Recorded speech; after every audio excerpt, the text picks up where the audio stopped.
संयोजन समितीचे सर्व पदाधिकारी आणि मला अतिशय आनंद आहे की संयोजन समितीने जे जयंती उत्सव समिती निवडली ती तरुण निवडली आहे आणि सोबतच मला तुमच्याशी संवाद साधण्यासाठी तुमच्यासोबत बोलण्यासाठी ज्यांनी बोलवले ते संजय देशमाने सर, ज्यांच्यापुढं माझे गुरु सुनील स्वामी सर आणि या विचार मंचावरती आपल्या कार्यक्रमाचे अध्यक्ष आदरणीय प्राध्यापक डॉक्टर पोपडे सर, ज्यांनी छान असं मार्गदर्शन केलं तुम्हाला, असे मंगलनाथ मल्टीस्टेटचे संचालक, त्याचबरोबर सूत्रसंचालन करणारे, त्याचबरोबर ज्यांनी प्रस्तावित केले ते पांगरकर सर, माझे मित्र आणि चितळी नगरीचे सरपंच राजेंद्रजी वांजुळे, त्याचबरोबर या शहरामध्ये राहणारे माझे दुसरे मित्र आदरणीय राजेश भोसले सर आणि आपण सर्व यांचं मी या ठिकाणी मनपूर्वक स्वागत करतो। आणि निश्चितपणे आपली जी अपेक्षा आहे की बऱ्याच जणांना संशय आहे की 2 मिनिटं 5 मिनिटाच्या वर यांचं काय अवधान टिकणार नाही, तसं काहीच होणार नाही। कारण आपण आता या ठिकाणी जेव्हा बोलू त्यावेळेस आपण सर्वजण निश्चितपणे या चर्चेत सहभागी होऊ। आता सर्वात महत्त्वाचं बसवराज हे मूळ नाव होतं, परंतु बोलताना बऱ्याच जणांनी बसवांना बसवांना बसवांना म्हटलंय। मग अण्णा या शब्दाचा काय अर्थ आहे? बोलायला मला जरी आणलं असलं तरी बोलायचे तुम्हाला पण। अण्णा या शब्दाचा अर्थ काय? अगदी बरोबर ताई बोलल्या की मोठे भाऊ। आपल्याकडं जनरली मराठी भाषेत किंवा इंग्रजीमध्ये ब्रदर ही संकल्पना आहे। ब्रदर म्हणजे भाऊ, पण छोटा भाऊ का मोठा भाऊ त्याच्यात संकेत होत नाहीये। परंतु अण्णा या शब्दामध्ये तो स्पष्ट संकेत आहे, यंगर ब्रदर, मोठा भाऊ, म्हणजे जे वडिलकीच्या नात्याचा जो दर्जा असतो तो अण्णा या शब्दात आहे। आणि म्हणून 12व्या शतकामध्ये बागेवाडी जे बागलकोट जिल्ह्यामध्ये तत्कालीन कर्नाटक राज्यातलं जे गाव आहे त्या ठिकाणी 1105 ला, आता यामध्ये पण थोडे मतभेद आहेत, तरी पण 1105 ला बसवराज महादीराज मंडिगे नावाचा एक जो तरुण आहे, मुलगा आहे, त्याचा जन्म होतोय। मी काही गोष्टी तुमच्यापुढे अगदी स्पष्टपणे ठेवतोय की बऱ्याच वेळेस आपल्याला बसवराज आणि आपल्यामध्ये काहीच फरक नाहीये, फक्त त्यांनी ज्ञानाची प्राप्ती केली आणि ते ज्ञान, ती माहिती समाजाच्या उपयोगात आणली। त्यांचा जन्म म्हणजे असं काय एखाद्या बापूने देवाने आशीर्वाद दिला त्यामुळे झालेला नाहीये, ही गोष्ट अगोदर आपल्या सर्वांना माहिती आहे, फक्त तिची मी पुनरावृत्ती करतोय। म्हणजे सामान्य कुटुंबामध्ये त्यांचा जन्म झालेला आहे। जन्मल्यानंतर अनुभव मंडप बऱ्याच वेळेस शब्द निघतोय आणि तुम्हाला ते सर्व माझ्यापेक्षा तुम्ही हुशार आहात, तरी पण मी तुमच्यासोबत तुमचा छोटा भाऊ म्हणून बोलत असताना काही गोष्टी क्लिअरपणे ठेवतोय की त्यांचा स्वभाव होता प्रश्न विचारण्याचा, चिकित्सा करण्याचा, हे का ते का, हा जो विचार आहे, म्हणजे चिकित्सा कोणतीच गोष्ट त्यांनी सहजपणे स्वीकारली नाहीये। आज म्हणजे त्यांचं 12वं शतक आणि आज आपण 21व्या शतकामध्ये वावरतो, म्हणजे 1300 वर्ष झाले जवळपास, तरीही त्यांची जयंती आपण या ठिकाणी साजरी करतोय। देशमाने साहेब, आपल्याला आपल्या आजोबाची जयंती कधी साजरी केली आहे? आजोबा, आपल्या बापाची, त्याचं तर डायरेक्ट रिलेशन आहे आपल्यासोबत, नातं आहे, बापाची सुद्धा जयंती नाही, आजोबाची तर नाहीच नाही। आणि आजोबाचे जे वडील आहेत त्यांचं तर तुमच्यापैकी बसलेल्यापैकी बऱ्याच जणांना नाव पण जयंती तर मग तरीही ज्याचं आपल्यासोबत कोणतंही नातं नाही त्या व्यक्तीची आपण जयंती का साजरी करत आहोत हे समजून घेत असताना तो त्यागाचं प्रतीक आहे। त्यांनी जेही काम केलंय शेवटच्या बहिणी ते समाजासाठी केलंय, म्हणून बसवराजचे बसवण्णा झालेत आणि बसवण्णाचे बसवेश्वर झालेत.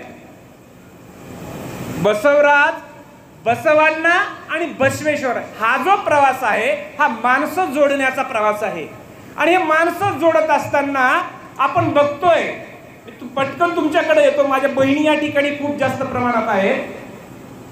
त्यांनी सांगितलं की जाती भेद करू नका, म्हणजे जाती जातीत फरक करू नका. आणि वक्त्यांनी बोलताना एक दोघांनी सांगितलं की आमच्याकडं फार थोडी भेसळ झालेली आहे. भेसळ कळते ना काय होतंय आमच्या बहिणीकडून आणि आमच्या भावाकडून पण. एक सोपं उदाहरण सांगतो. कबीराचा एक दोहा आहे, माटी का एक नाग बना के पूजे लोग लुगाया, जिंदा नाम जब घर में निकला ले काठी धमकाया, जिंदा बाप कोई ना पूजे मरे बाद पुजवाया, मुट्ठी भर चावल लेके कव्वे को बाप बनाया.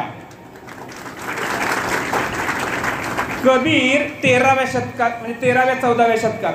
पण कबीरालाही हा विचार कुणी दिलाय तर तो बसवेश्वरांनी दिलाय. फक्त मी हा दोहा जो आहे, अभंग जो आहे त्याचा अर्थ समजून सांगतोय. मला जसं अण्णा या शब्दाची संकल्पना तुम्हाला माहित असलेली मी फक्त सांगतोय, तसं वचन. आता या ठिकाणी वचन या शब्दाचा अर्थ आदरणीय वीर साहेब म्हणले की वचन जे आहे ते वचन साहित्याचा अभ्यास केला पाहिजे. तर वचन म्हणजे त्याला इंग्लिश मध्ये आपण म्हणतो प्रॉमिस. म्हणतोय प्रॉमिस. बऱ्याच वेळेस काय करतो आपण, मी तुला वचन देतोय. वचनाचा सरळ सरळ अर्थ आहे की ते 100% पाळलंच गेलं पाहिजे. बरोबर आहे का? आपण बऱ्याच वेळेस वचन प्रॉमिस ते पाळलं गेलं पाहिजे. आणि म्हणून असं जे वचन आहे हे वचन, याला वचन साहित्य जे म्हटलं की ते पाळलंच गेलं पाहिजे. ते फक्त आपल्याकडून पाळलं जातंय का हे आपण बघणारच आहोत. ते बघत असताना अनेकदा काही गोष्टी आपल्याकडून आविर्भावामध्ये, जो कबीराचा दोह्यावर मी परत येतो, काय म्हणतात कबीर, माटी का एक नाग बना के, मातीचा नाग बनवून त्याची पूजा. कोणत्या सणाला करतोय आपण? आता मला आठवतंय, माझी आई, माझं राणीच्या गावाला मातीचं घर होतं, त्यावेळेस त्या सणाला आई असं बोट फिरवायची त्या भिंतीवरती, मातीच्या भिंतीवरती, आणि कशाचं चित्र काढायची, नागोबाचं, आणि त्याची पूजा करायचो. काय द्यायचं आपण त्याला पिण्यासाठी? लाह्या. लाह्या मुलांना माहिती आहे का? तरुण मुलं तुम्ही, तर बऱ्याच जणांना तुला माहिती आहे का लाह्या कशाला म्हणतात? नाही. ज्वारीच्या. हा ठीक आहे, पुढचं सांगायचंय. आणखी नागाला काय पाजायचो आपण? आम्ही सगळेजण विज्ञान शिकलो, कृतीने विज्ञान सांगतंय की साप, नाग दूध पिऊ शकतो का? आम्ही काय पाजतोय? त्याही पुढे मला सांगायचंय कबीरांना कि माटी का एक नाग बना के पूजे लोग लुगाया, जिंदा नाग जब घर में निकला. बरं, चित्रातल्या सापाची बोलायचं बरं का, चित्रातल्या सापाची. आणि खरोखर जर साप निघला तर असं होतंय का? ताई असे म्हणतात का, अगं सुनबाई, अगं आपल्या घरात साप महाराज आले, चला काय कर, ये दर्शनाला ये, येताना थोडं दूध पण घेऊन ये आणि तुझ्या छोट्या मुलाला पण आण, चल आपण काय करूया. होतंय का? काय म्हणतात, अहो ती कोपऱ्यातली काठी आणा. चित्रातल्या सापाची पूजा. फक्त सापच नाही, मग आपल्या देवाऱ्यामध्ये ज्या ज्या वस्तू आहेत, ज्यांची जरा आपण व्यापारी माणसं आहे, आपल्याकडे काहींची ऐपत जरा जास्त असेल तर सोन्याच्या, काहींची थोडं कमी असेल तर चांदीच्या, पितळेच्या, दगडाच्या काय मूर्त्या, त्यांची पूजा. खरा निघला तर काठी. कबीरांना पुढे जाऊन आणखीन सांगायचंय, जिंदा बाप कोई ना पूजे. जिवंत आई वडील घरात आहेत त्यांची पूजा नाही.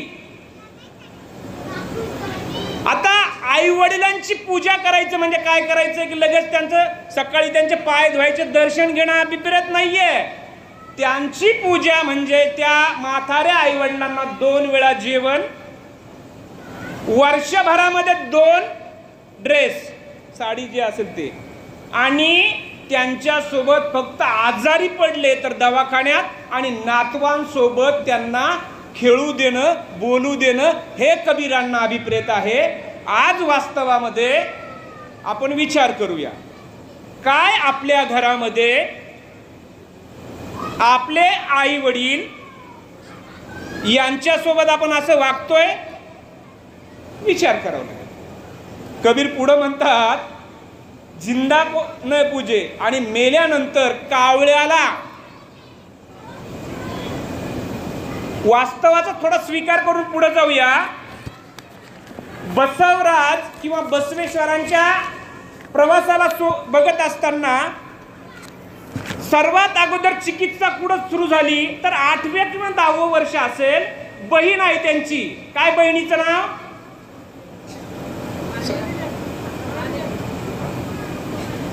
अक्का महादेवी किंवा नागाई ज्याला म्हटलंय. म्हणजे प्रथा होती, परंपरा होती, धर्म असं सांगत होता की स्त्री म्हणजे त्यांच्या धर्मानुसार तुम्हाला मुंज करावी लागेल. ते म्हणजे ठीक आहे, मुंज करायची काय हरकत नाही, परंतु माझी जी मोठी बहीण आहे तिची अगोदर करा. धर्माने त्यावेळेस सांगितलं. तत्कालीन जो धर्म होता, धर्माची का लिंगायत स्वतंत्र धर्म का निर्माण झाला, का असं वाटलं, त्याचं कारण आहे की ते म्हणे धर्माने स्त्री ही शूद्र आहे. तुझी बहीण जरी असली तरी ती शूद्र आहे आणि तिची मुंज करता येणार नाही. कबीराने म्हणजे बसवेश्वरांनी पुन्हा प्रश्न विचारला, असं का? कारण जिच्यामुळं सगळ्या पुरुष जातीची किंवा सर्व विश्वाची निर्मिती होते ती स्त्री आहे, ती शूद्र कशी? हा प्रश्न निर्माण झाला. ताई नवीन येणार इकडे या ना, समोरच या ना. एकदा परतूरकरांसाठी जोरदार टाळ्या वाजूया. इतका छान प्रतिसाद देत आहे आणि डोक्यात घेण्यासाठी येत आहे, त्यामुळे तुमच्यासाठी मीच एकदा टाळ्या वाजवतो.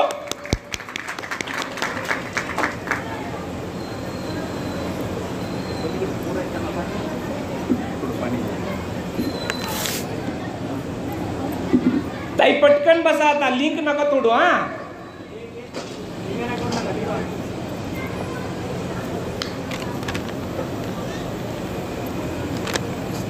दुसरी गोष्ट, कंटाळा आला की फक्त हात वर करा म्हणजे मी थांबेला. आपण प्रश्न, आम्ही बघा मुलं खूप प्रश्न विचारतात, परंतु आम्ही त्यांचे आई वडील एखादा अवघड प्रश्न विचारला ना, चुप तुला काय कळत बाहेर. मुलं फार चौकस असतात आणि जे चिकित्सा करतात चौकस असतात. ते विज्ञानाचा जो शोध आहे त्याचं कारण आहे की चिकित्सा महत्वाची आहे आणि म्हणून धर्म सांगतोय की स्त्री शूद्र आहे. बसवेश्वरांनी, बसवराजांनी ते नाकारलं की जर माझ्या बहिणीची मुंज करणार असाल तरच माझी मुंज करा, नाही तर मी करणार नाही. आणि त्यानंतर कुडल संगम या ठिकाणी अभ्यासासाठी, आणखीन अभ्यासासाठी बसवेश्वरांचं आगमन झालेलं आहे. आणि त्या ठिकाणी धर्म, विज्ञान, शास्त्र, शस्त्र याचा त्यांनी 12 वर्ष अभ्यास केला. एखादी गोष्ट सहजपणे प्राप्त होत नाहीये, त्याच्यासाठी अभ्यास महत्वाचा आहे. त्या ज्या त्यांचे मार्गदर्शक आहेत आणि त्यांचा जो सगळ्यात महत्वाचं अभ्यास करत असताना कोणती गोष्ट महत्वाची होती की ते प्रश्न उत्तर स्वरूपामध्ये चालायचं. प्रश्न आणि त्याचं उत्तर. एखादी तुम्ही गोष्ट आठवा, विद्यार्थी पण आहे, जे तुम्हाला मी सलग लेक्चर देतोय त्या लेक्चरपेक्षा जर तुम्हाला प्रश्न पडला आणि त्याचं उत्तर जर तुम्हाला मिळवलं तर ते तुमच्या कायम स्मरणात राहतंय. आणि म्हणून अभ्यासाची जी पद्धती होती ती चिकित्सावादी होती, प्रश्नवादी होती. आणि म्हणून आज त्यांच्या ज्ञानाने, त्यांच्या अभ्यासाने त्यांनी इतरांना सुद्धा प्रभावित करण्याचं काम केलेलं आहे. शिक्षणानंतर म्हणजे कुडल संगमला शिक्षणानंतर एक वयाच्या 16व्या वर्षी, यामध्ये पण अनेक लेखकांच्या इतिहास अभ्यासक आहेत त्यांच्यामध्ये थोडं मतभेद आहे, तरी पण वयाच्या 16व्या वर्षी त्यांचे आई वडील ह्या दोघांचंही निधन झालेलं आहे. आणि राजा बिज्जल जो आहे त्या बिज्जल राजाच्या दरबारामध्ये त्यांचे जे मामा आहेत बलदेव सरदार आहेत. आणि हा माझा भाचा जो आहे, जो हुशार आहे, याला आता ह्या दरबारामध्ये कामासाठी किंवा यासाठी त्यांना बोलावण्यात येतंय. त्या ठिकाणी म्हणजे क्लर्क पासून जी सुरुवात करतात नोकरीला, कामाला, त्यांच्या प्रचंड अभ्यासाने राजा सुद्धा प्रभावित होतो. आणि क्लर्क म्हणून आलेला हा जो मुलगा आहे तो राज्याचा महामंत्री म्हणजे प्रधानमंत्र्यापर्यंत त्यांची ज्ञानाने, त्यांच्या कार्याने प्रभावित होऊन तिथपर्यंत त्यांची उंची पोहोचते. आणि त्या दरम्यानच्या 42 वर्ष त्यांनी त्या दरबारात काम केलेलं आहे. त्या 42 वर्षाच्या कारभारामध्ये त्या राज्यामध्ये चोरी नाही होत, व्यसनाधीनता नाहीये, आणि सगळ्यात महत्त्वाचं म्हणजे ऐत खाऊ किंवा भीक मागणं जो प्रकार आहे, भिकारी सुद्धा त्या राज्यामध्ये नाहीयेत. याचं कारण अगदी मुळाशी जाऊन जर शोधलं तर त्याचं कारण आहे बसवेश्वरांनी त्या राज्यामध्ये राबवलेला जो पॅटर्न आहे, जी पद्धती आहे, त्या पद्धतीचं, त्या पॅटर्नचा प्रभाव आहे. आणि म्हणून आम्ही जर वचन साहित्याकडे आणखीन जर तीक्ष्ण नजरेनं उघडे डोळे करून जर बघितलं तर अफगाणिस्तानचा राजा किंवा काश्मीरचा राजा हे सुद्धा शरण संप्रदायामध्ये शरण म्हणून बसवेश्वरांच्या विचारांचं अनुकरण करतात. म्हणजे राजे महाराजे सुद्धा बसवेश्वरांचा जो वचन विचार आहे त्या वचन विचारांना फॉलो करतात, त्यांचं अनुकरण करतात. आणखी काही महत्त्वाच्या ज्या घटना आहेत त्या तुमच्या पुढे ठेवतो की या जगामध्ये बसवेश्वरांनी लोकशाही जी आहे, जी अनेकदा आपल्याला माहिती आहे की लोकशाही म्हणजे काय, की लोक त्या ठिकाणी चर्चा करणार. बोलताना अगदी एक वक्ते म्हटले की भारताची जी राज्यघटना आहे त्या राज्यघटना, आता आम्हाला राज्यघटना आमची वाटते का? प्रश्न तुमच्याकडे पण, भारताची राज्यघटना आपल्याला आपली वाटते का? आपल्याला काय वाटतं? तिला काय निळं कव्हर आहे, आंबेडकरांचा फोटो आहे तिच्यावर, तिचं आणि आपलं काही देणं घेणं, तिचं आणि आपलं काही देणं घेणं आपली नाहीच आहे ते, असं वाटतंय.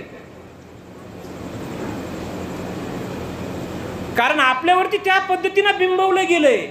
आपल्याला जे माध्यम आहेत म्हणजे टीव्ही वगैरे सगळे माध्यम आहे, असं पेरलंय की ती भारताची राज्यघटना आणि आपला काही संबंध नाही. पण आम्ही जर उघड्या डोळ्याने आणि चिकित्सक पद्धतीने पाहिलं तर ती भारताच्या राज्यघटनेची जी रचना आहे ते कसं झालंय तर ते आमच्या अनुभव मंडपामध्ये काय व्हायचं, जे आपल्याला माहिती की 770 शरण होते. शरण म्हणजे संत. आणि ते 770 पैकी 70 स्त्रिया होत्या.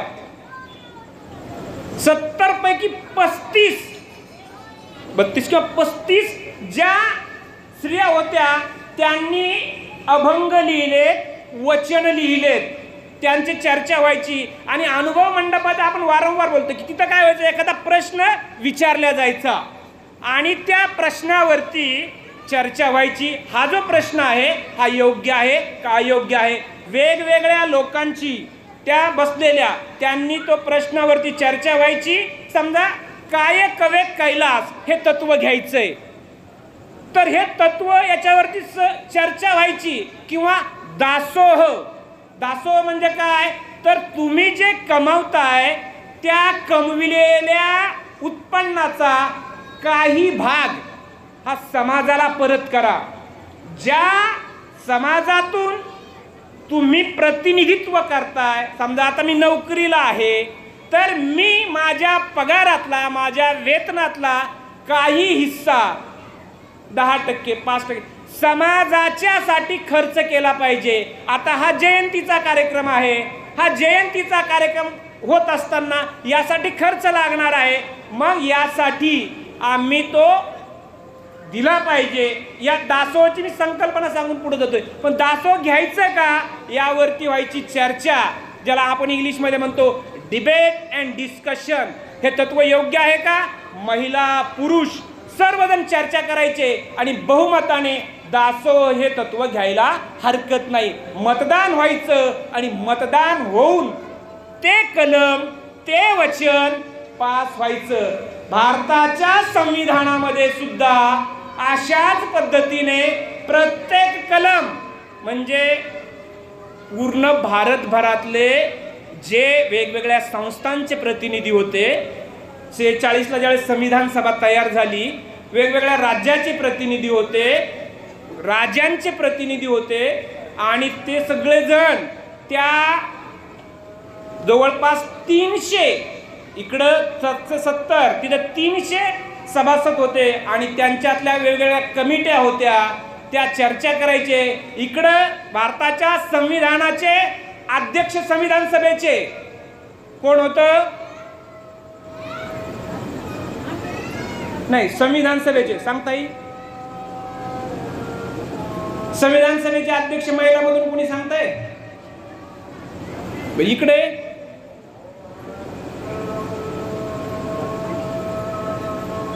म्हटलं कुणीतरी बरोबर. हा बोलायचं मी, हे बघा मी फार हुशार आहे किंवा 150 आणा आहे असा नाहीये, फक्त आपण चर्चेत राहिलं पाहिजे. बंधूंनी सांगितलंय राजेंद्र प्रसाद, आणि अनुभव मंडपाचे अध्यक्ष कोण होतं? पहिले अध्यक्ष अल्लम प्रभू, पहिले अध्यक्ष. नंतर रामेश्वर, ते बघणार आहेत आपण, पण आपण इथं येऊया. म्हणजे बसवेश्वर स्वतः बाजूला होते, अध्यक्षपद अल्लम प्रभूला दिलं होतं. आमच्या डोक्यामध्ये बऱ्याचदा जातीचा एक हे असतो, जात. हे माणूस बोलतोय, चांगलं बोलतोय, याची जात कोणती असेल डोक्यात असते आमच्या.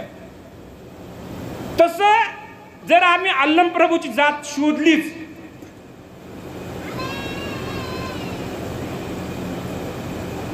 कोणती होती? नावावरून तर काय लक्षात येत नाही. डोंबारी होती, डोंबारी. डोंबाऱ्याचा खेळ बघितला ना तुम्ही? म्हणजे त्या अनुभव मंडपामध्ये किंवा शरण म्हणणाऱ्या सगळ्या संतांमध्ये वेगवेगळ्या जातीची मंडळी होती. ते अनुभव मंडपामध्ये येत असताना बाहेर जात होती, परंतु एकदा अनुभव मंडपात आले ते जात विरहित झाले. जात राहिली नाही, एकच त्यांच्याकडे राहिलं, शरण. काय राहिलं त्यांच्या नावामध्ये? फक्त शरण. आणि तेच आम्हाला समजून घ्यायचंय.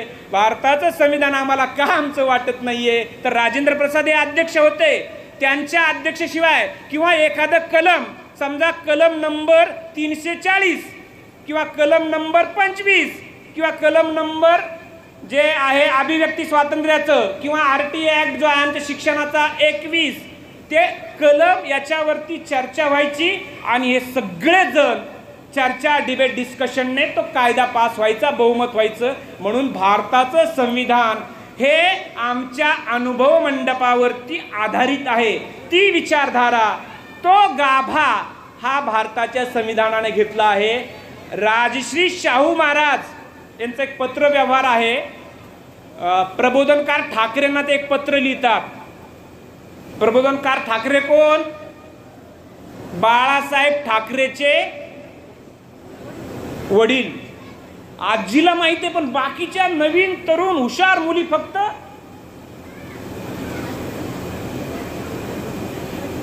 चला मी मुद्दाम तुम्हाला काय म्हणतो, पुढचा एक सोपा प्रश्न तुम्हाला सांगतो.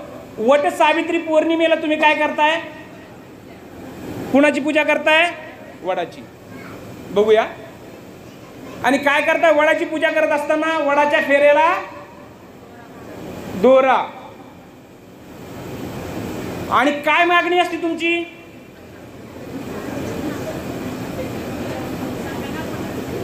बघा, तुम्ही जेवढा वेळ सांगणार नाही तेवढा वेळ मी येत. तुम्ही जाताय का? हो, ठीक आहे. आणि वडाच्या झाडाला फेऱ्या मारताना काय म्हणताय? हाच. बरोबर आहे. तो तरीही एक विनोदाचं तुम्ही हसल्या म्हणून सांगतो. माझे एक मित्र होते, त्यांची मिसेस नवरा बायकोच्या वादामुळं 4 वर्ष झाली ती माहेरात राहत होती.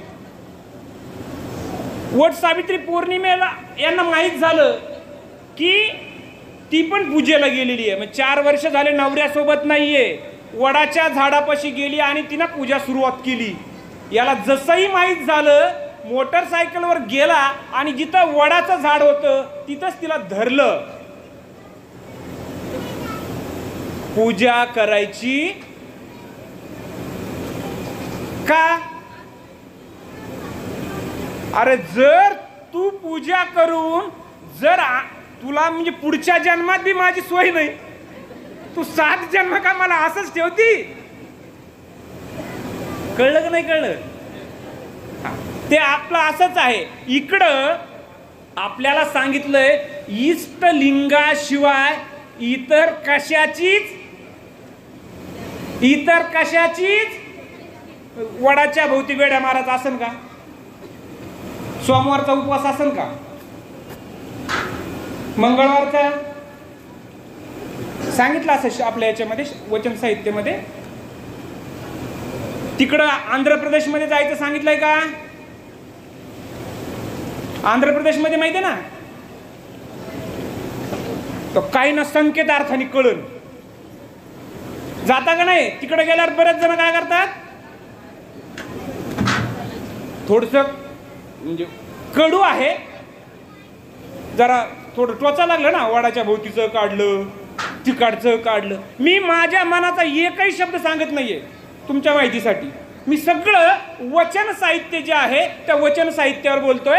आणि आमची भेसळ जी होते, आमचं काय होतंय की आम्हाला सांगितलं वचन साहित्य आणि इष्टलिंगाशिवाय कुणाचीच पूजा करायची नाही. तरीही आम्हाला समजत नाही. आमच्या महिला, आता तुम्ही जसं 7 जन्म हा मिळाव किंवा उपवास करता, आम्ही करतो का एखादा उपवास तुमच्यासाठी? भाऊ, आपण एखादा उपवास यांच्यासाठी करतो का? नाही करत. हे आम्ही समजून घेतलं पाहिजे. मी पुढे जातोय महत्वाचे मुद्दे तुमच्या समोर ठेवून, की बिज्जल राजाच्या दरबारामध्ये काय सांगितलं धर्माची व्याख्या करताना. बरेच वेळेस धर्म आहे दयारहित धर्म कोणता? भूवरी म्हणजे जमिनीवरती. जमिनीवर कोणता धर्म आहे जो दया करायचं शिकवतोय? सकळ प्राण्यावरी दया कीजिए, अंतरीची दया धर्माचा मूळ पाया. अंतरी म्हणजे मनामध्ये, अंतरात्म्यामध्ये तुमच्या दया पाहिजे. तोची एक धर्म उडल संगम देवा. काय सांगतात शरण? आमचं वचन काय आहे की असा कोणता धर्म आहे जगामध्ये भूवरी जो प्राण्यावर सुद्धा दया करा शिकवतोय?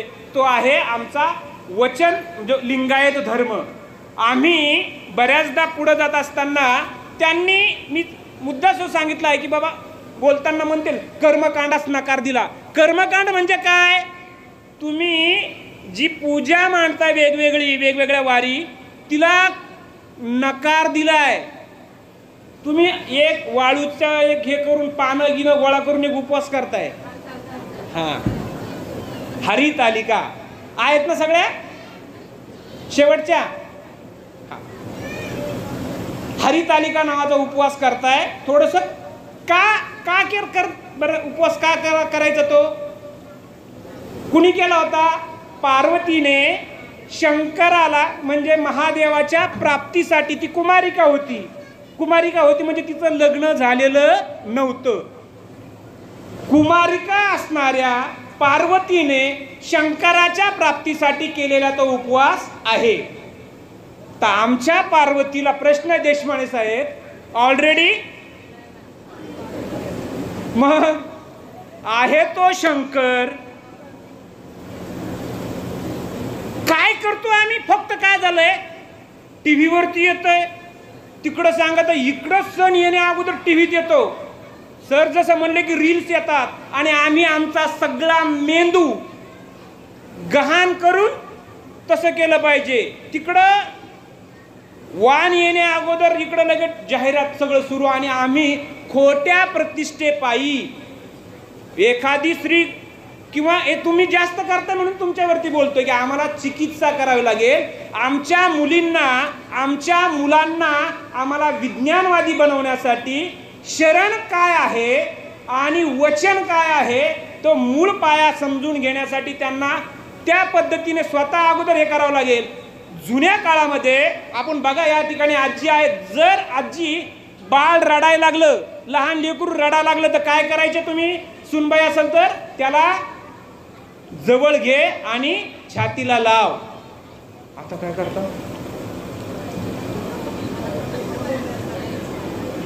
आता काय करता?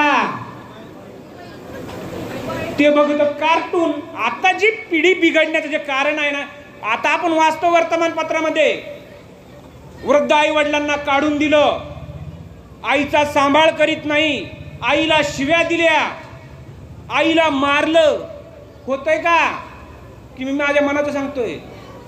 तुम्ही बीज त्या पद्धतीनं जर त्याला कार्टून मध्ये तेच मारामारी जर दाखवली तसंच येणार आहे ते. तुम्हाला फक्त तुकारामाचा अभंग सांगून पुढे जातो, शुद्ध बीजापोटी फळे रसाळ गोमटी. जर बीज शुद्ध असेल तर येणारं जे फळ आहे ते रसाळ आणि गोमट गोड असणार आहे. पुन्हा जोडून याला एक अभंग सांगतो, जोडून या धन उत्तम व्यवहारे उदास विचारे वेच करी उत्तमची गती तो एक पावेल उत्तम भोगील जीव खाणी परोपकारे नेणे परनिंदा परश्र्या सदा बहिणी माया भूतदया गायी पशूंचे पालन ताणेल्या जीवना वना माझी शांती रूपे नव्हे कोणाचा वाईट वाढवी महत्व वडिलांचे तुका म्हणे हेच आश्रमाचे फळ परमपद बळ वैराग्याचे. संत तुकाराम महाराजाचा हा अभंग आहे. फक्त आपल्या प्रसंगाला काय, तुम्ही ज्या पद्धतीने संस्कार करता त्याच पद्धतीने तुम्हाला आउटपुट येणार आहे. आपण म्हणतो बोलताना, जर बाबळीचं झाड लावलं आंबे कसे येतील? म्हणून माझ्या बहिणींना मला नम्रतेची विनंती करतोय की मोबाईल पासून जर तुम्ही जिवंत असताना तुम्हाला तुमच्या मुलांच्या लाता खायच्या नसतील, तुम्ही बघा त्याचे जे साईड इफेक्ट आहेत हे फारच भयंकर आहेत. मी पुढे जातोय. कर्मकांडास नकार दिला म्हणजे हे सगळं कर्मकांड नाकारलंय.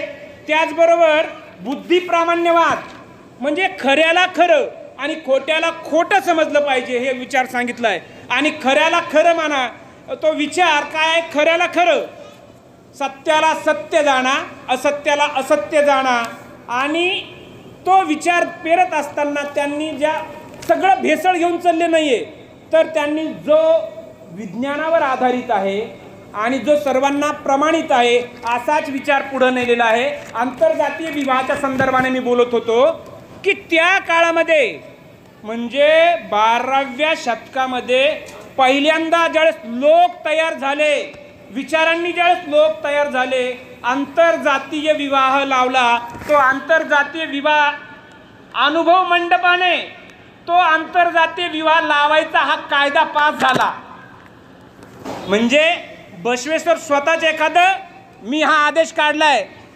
बऱ्याचदा आम्ही पुरुष मंडळी काय म्हणतोय, घरातल्या बायकोचा अनेकदा विचार घेतलाच जातो असं नाही. बऱ्याचदा बोलताना काय म्हणतो, तुला काय आवाजच निघला. आणि एखादी बार आमची माऊली बी म्हणती, मी होते म्हणून कडीला लावला. आपण बसवेश्वरांकडे जातोय म्हणजे मला तुम्हाला ते कोणताच निर्णय स्वतः लादत नव्हते की हा निर्णय घ्या, त्याच्यावरती चर्चा. अनुभव मंडपामध्ये 770 जे व्हायचे तिथं ती चर्चा व्हायची आणि चर्चेनं ठरवलं की आंतरजातीय विवाह लावायचा आहे. 1,96,000 लोक त्या आंतरजातीय विवाहाला उपस्थित होते. असे अनेक जे अभ्यासक आहेत त्यांनी मत मांडलेलं आहे. आणि त्यामध्ये मधु बारस नावाचा जो ब्राह्मण आहे त्याचा मुलगा, त्यांची मुलगी लावण्यवती आणि हरळया चांभार यांचा मुलगा शिलवंत. आता नावामध्ये अनेक जे अभ्यासक आहेत त्याच्यामध्ये थोडाफार फरक आहे, परंतु घटना जी घडली आहे यांचा आंतरजातीय विवाह त्या काळात 12व्या शतकात 1300 वर्षापूर्वी. आणि ही फार क्रांतिकारक घटना आहे बहिणींनो, भावांनो. फार सोपी आणि साधी गोष्ट नाहीये, फार क्रांतिकारक घटना आहे. आजही बघतो आम्ही ऑनर किलिंग होतंय की इथं सांगितलंय तुम्ही लिंगायतामध्ये आलात, तुम्ही शरण झालात, तुमची जात गळाली. आमचे पांगारकर सर बोलताना म्हणाले की आमच्या परतूर शहर म्हणजे सगळं महाराष्ट्रात घ्या, भारतात घ्या, आम्ही लिंगायत जरी झालो तर जात काय सोडत नाही. जातीला आम्ही घट्ट आहोत. फक्त जातीवरच आहे का? आम्ही त्याच्यात पोट जातीवर जातो. 6,000 जाती आहेत भारतामध्ये. आम्ही जात, पोट जात इथपर्यंत गेलोय आणि इकडं काय म्हणतोय मी लिंगायत आहे. म्हणजे आमच्या बोलण्यामध्ये आणि आमच्या कृतीमध्ये, वागण्यामध्ये फरक आहे. आणि बहिणींनो, तुम्ही फार महत्वाचे आहात. तुम्हाला निर्णय घ्यावे लागतील. जर बसवेश्वरांना खऱ्या अर्थानं आम्हाला दुसरं काय होतंय, बसवेश्वरांना आम्ही लिमिटेड करून टाकलंय. ते फक्त आमचेच, फक्त आमच्या लिंगायताचे, दुसऱ्यांचे नाही. तुम्ही लिंगायतांना तर ते सांगायचेच आहेत, सोबतच जे लिंगायत नाहीत त्यांच्यापर्यंत सुद्धा न्यावं लागेल. अगं बसवेश्वर, अगं ताई, बसवेश्वर असं म्हणतात, बसवेश्वरांच्या अनुभव मंडपामध्ये किंवा त्या शरणांमध्ये अनेक जाती धर्माचे वेगवेगळ्या पंथांचे सुद्धा लोक होते. त्यावेळेस बसव विचार हा प्रसार आणि प्रचार होईल. आम्हाला त्याला सांगण्यासाठी अगोदर काय करावं लागेल, स्वतः अभ्यासावा लागेल, माहीत करून घ्यावं लागेल, आमच्या मुलांना पण सांगावं लागेल ना. आणि आता तर मराठी भाषेत पण, कन्नडमध्ये तो मूळ विचार आहे, परंतु आता मराठी भाषेत सुद्धा आला आहे. आमच्या मुलांनी तो विचार वाचला पाहिजे. आता वाचतील कसं? देशमाने साहेब घरी गेले की मोबाईल घेतात, देशमाने काकू किचनमध्ये, देशमाने काका आणि काकूच्या अपेक्षा काय आहे, पोराने पुस्तक घेऊन वाचत बसलं पाहिजे. होऊ शकतंय? त्याने वचन विचार, वचनाचे जे आपले अभंग आहेत ते वाचले पाहिजेत. होऊ शकतंय? मी फक्त उदाहरण घेतलंय त्यांचं, ते माझ्या ओळखीचे म्हणून. प्रत्येकाने आपलं इथं हात ठेवा आणि स्वतःला बघा. बदल म्हणजे व्याख्यानामधून आम्हाला ही पण गोष्ट घ्यावा लागणार आहे. आम्ही जर पुस्तक घेऊन बसलो, आम्ही जर वचन साहित्य आणि त्याचा मराठीत अर्थ जर वाचत बसलो, ऑटोमॅटिक मुलगा पण बसेल. म्हणजे ज्ञान, माहिती, नॉलेज हे फार महत्त्वाचं आहे. आणि त्यासाठी आज ते उपलब्ध आहे. काही वर्षापूर्वी ते उपलब्ध नव्हतं, म्हणून मी तुम्हाला पुन्हा पुन्हा विनंती करेन की त्याकडे आपण जाऊया. मी एक सूतक नावाचा प्रकार आहे. सर मला सांगा म्हणजे किती वेळ घ्यायचं आहे, कारण किती वाजलेत? एक 10 ते 15 मिनिटात संपवू ना, कारण तुम्हाला भुका लागल्यात, मला काही नाही. मी नको म्हणतात आजी, संपवू नका म्हणतात. आजी मी 4 घंटे सलग तुम्हाला खिळवून ठेवू शकतो, परंतु तितकं करणार नाहीये. आजीनी या ठिकाणी प्रतिसाद द्याला. आजीसाठी मी टाळ्या वाजतो. ज्यांना ज्यांना हात आहे ते पण वाजू शकतात. हा, सुतक वरती येऊया. काय म्हणतात म्हणजे आता बसवेश्वरांच्या वचन साहित्यातला संदर्भ घेऊन पुढे जातोय की जन्म घेताना जनन सुतक, मरणात प्रेत सुतक, रजस्वात रजसुतक, उच्छिष्टात उच्छिष्ट सुतक आणि कुळात जाती सुतक. आता जन्म घेताना पण काय करतो आम्ही? बाळातनीला काय असतो? विटाळ. तुम्हाला आणखीन एक आनंदाची गोष्ट सांगतो बघा. मेल्यावर पण काय असतो? असतो का? किती दिवस? 3 दिवस, 10 दिवस. ठीक आहे. बरं, इटाळामध्ये ते जे ज्येष्ठ वारले असतील, मेले असतील, त्यांचे वस्तू काही ठेवतो का सोबत? म्हणजे त्या प्रेतामध्ये पुरताय का घरात ठेवताय? टाकून देत आहे. नोटा, सोनं. म्हणजे किती आम्ही हुशार आहे बघा ना, तुमची हुशारी. इटाळ कशाला? कपड्याला. येत नाही कोणाच्या मापाची नाही. ते गोधड्या खराब झाल्या. नोटा, इटाळ तर त्या कपड्यात आहे ना. म्हणजे हुशारी म्हणायची का चालाखी म्हणायची? म्हणजे आम्ही आमच्या का वाढत नाही विचार?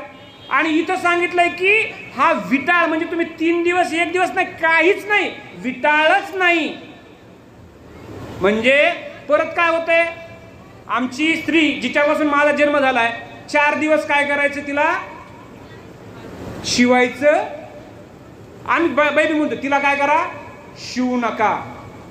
थोडस कडूच आहे. परत इकडं शिवायचं नाही म्हणजे ती काय? अनटचेबल आहे. शरण साहित्यामध्ये, वचनामध्ये याला सक्त विरोध केलाय.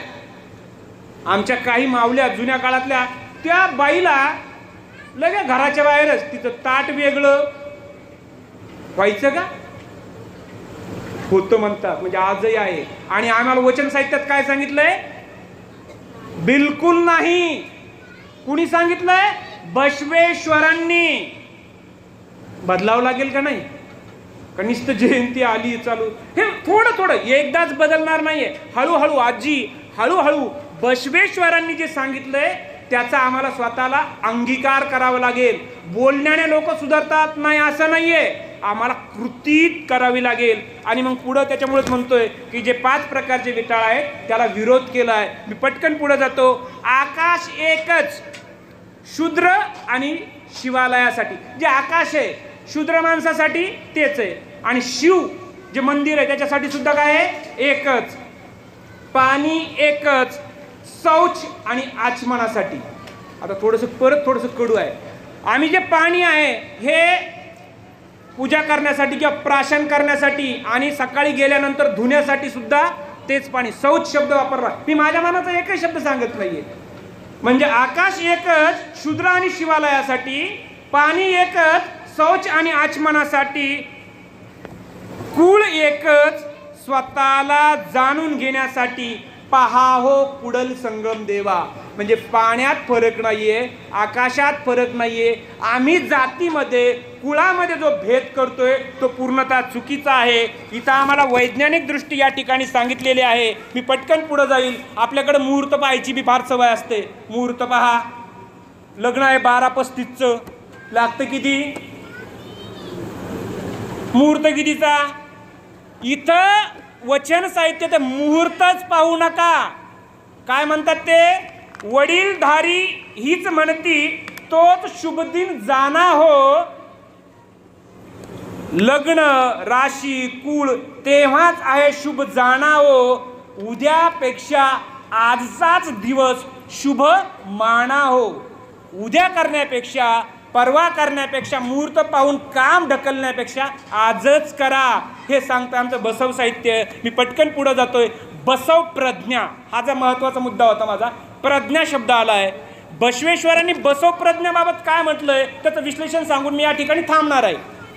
काय म्हणतात, क्रियाशील राहून, मग फक्त बोलून नाही, क्रियाशील राहून निर्भीडपणे प्रश्न करण्याची प्रज्ञा, म्हणजे क्रियाशील बी राहायचंय आणि निर्भीड, घाबरत नाही, त्यांना कसं वाटन, यांना कसं वाटन, मग ते काय म्हणतील, निर्भीडपणे प्रश्न करण्याची प्रज्ञा म्हणजे बसव प्रज्ञा.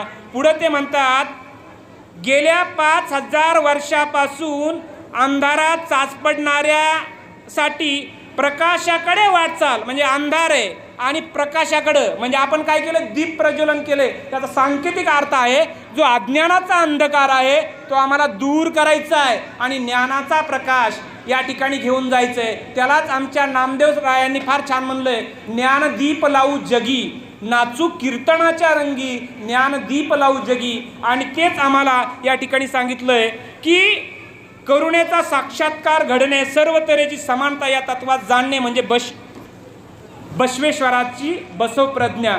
एक अतिशय महत्त्वाचं वाक्य या ठिकाणी माझी ताई लिहून पण घेते. ते काय म्हणतात, विश्वाचा देव एकच आहे. विश्वाचा देव, जगाचा देव काय आहे, एकच. असा विश्वास सर्वांच्या मनामध्ये निर्माण करून वर्णभेद, वर्गभेद, कुळभेद इत्यादी सार मिटवणं म्हणजे बसव प्रज्ञा. आणि आम्हाला या पुढे घेऊन जाताना एकच शब्द सांगितलाय, जीवविरोधी शस्त्र आणि शास्त्र व मूर्तीपूजेचा त्याग करणं म्हणजे बसव प्रज्ञा. शब्द परत रिपीट करतोय की जीवविरोधी म्हणजे एखाद्या जीवाला त्रास होईल, जीवविरोधी म्हणजे जीवाला त्रास देणे. शेजारीन जरी आपली लिंगायत असली की तिच्यासोबत कडाक्याचं भांडण करायचं, तिच्या कानाखाली वाजायची. बांधावरून दोघं सख्खे भाऊ आहेत, परंतु लिंगायत सक्का भाऊ आहे, त्याच्यासोबत बांधावरून वाद करायचा, कोर्ट कचेरी करायची, त्याला मारहाण करायची. हे झालं जीवविरोधी. काय फक्त समजावून सांगतो, तुम्ही तसं करत नाहीत, तुम्ही तसं करत. आता केलंय ना, त्याच्यामुळे आवाजच निघाली ना बऱ्याच जणांचा. आपण बसव प्रज्ञा बघतोय. मूर्ती पूजेचा म्हणजे मूर्तीची पूजाच करायची नाहीये कोणत्याच इष्टलिंगाशिवाय. मी नाही बरं का. बसव प्रज्ञा म्हणजे काय ते सांगतोय आणि पुढे जातोय. अनुभव मंडप आम्ही बघितलेला आहे. आम्हाला पटकन पुढे जात असताना एक पंचशील जे आहे तसं सप्तशील सांगितलंय. काय सप्तशिलाचा अर्थ, खोटं बोलू नका. सकाळी उठल्यापासून संध्याकाळपर्यंत आपलं काय तो मूळ विचार, नको करू चोरी, नको करू हत्या, बोलूच नको मिथ्या. चोरी करू नको, हत्या करू नको. मारणं पण हत्या आहे बरं का. एखाद्याला मारणं पण हत्या आहे. म्हणजे आपल्याला हत्या म्हणजे डायरेक्ट कापणं नाही, तर एखाद्याला मारणं, एखाद्याला त्रास देणं ही पण हत्या आहे. नको करू चोरी, नको करू हत्या, बोलूच नको मिथ्या. मिथ्या म्हणजे खोटं बोलू नको. पुढं काय म्हणतात, हे 3 झाले. नको हो नको रागावू. चौथं, अन्याबद्दल अनादार नको बाळगू. अनादार म्हणजे दुसऱ्याला कमी लेखणं, दुसऱ्याची निंदा करणं. किती झाले, तुम्हीच मोजन, तुम्हीच चालू द्या. आपली स्तुती करू नको. मी लय भारी, मला 400 एकर आत्मप्रौढी. बसव साहित्य किंवा वचन साहित्य म्हणतंय नको आपली स्तुती करो आणि कुणाचीही निंदा करू नको.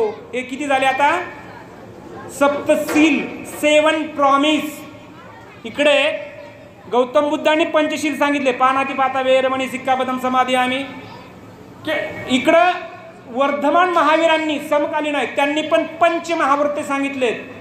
आपल्याला तितका वेळ नाहीये आणि सप्तशील हे फार महत्वाचं आहे.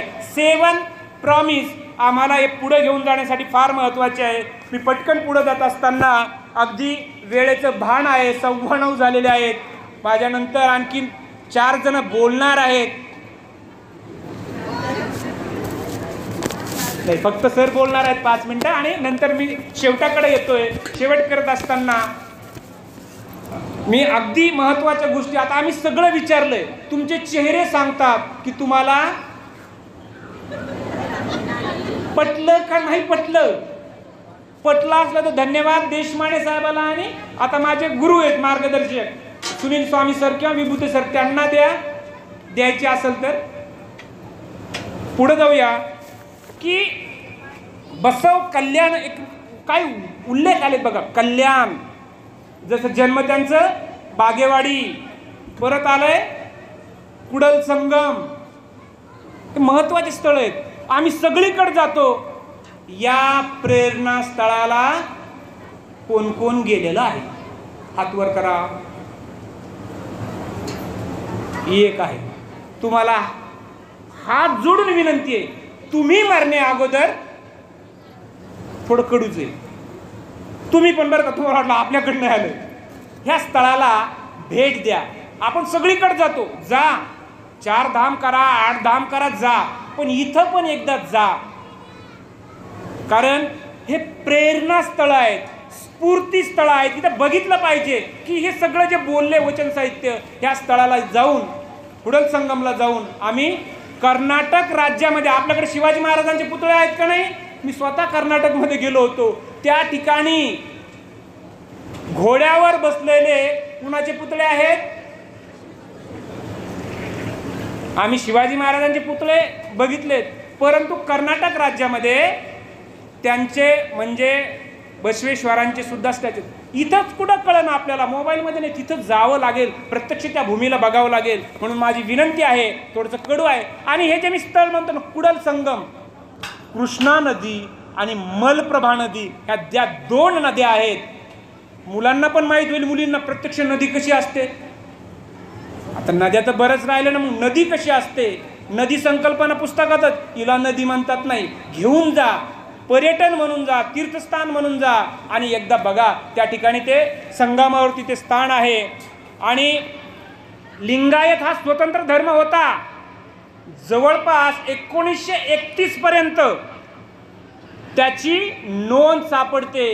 1931 नंतर जनगणना झाली नाही, आणि त्यामध्ये जर अनुयायी, फॉलोअर जर जागरूक नसतील तर आम्हाला गेल्या काही वर्ष मोर्चे काढावे लागले.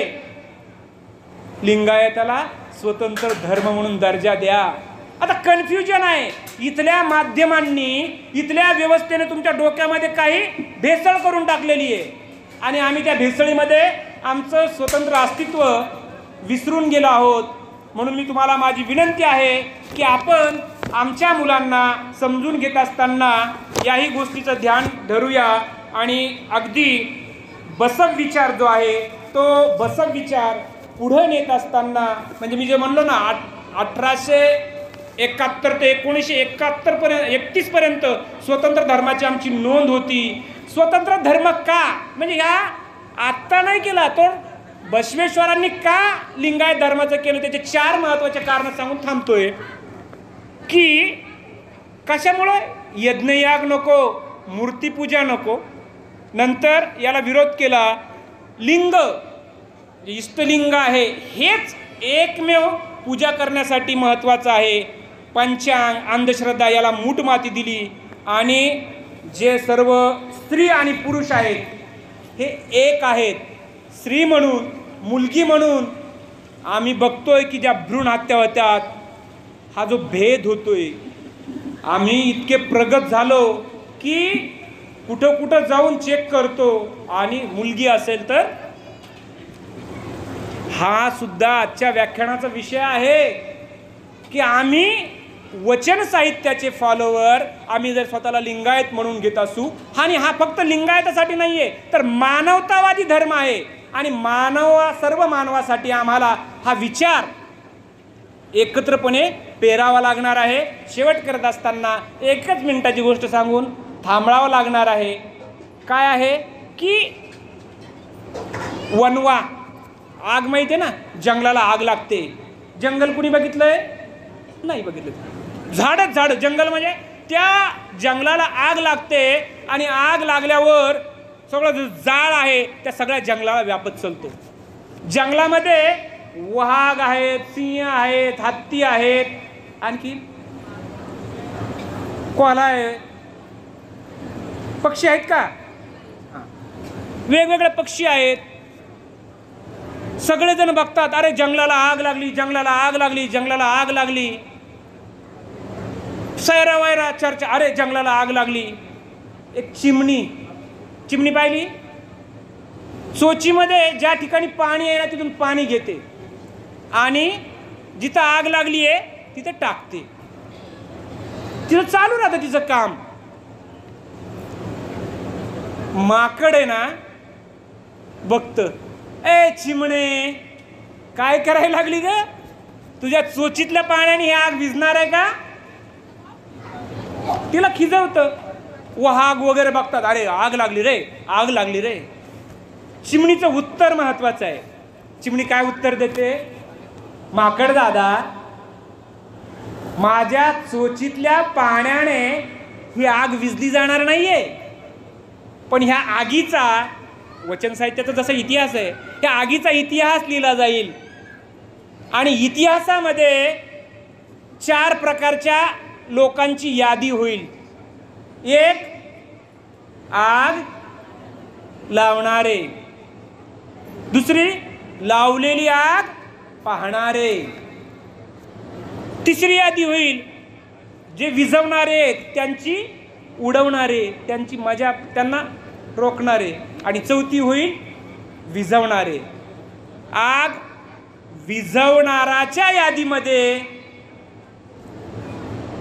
तुम्हाला तुमचं नाव 4 पैकी कोणत्या यादीत घ्यायचंय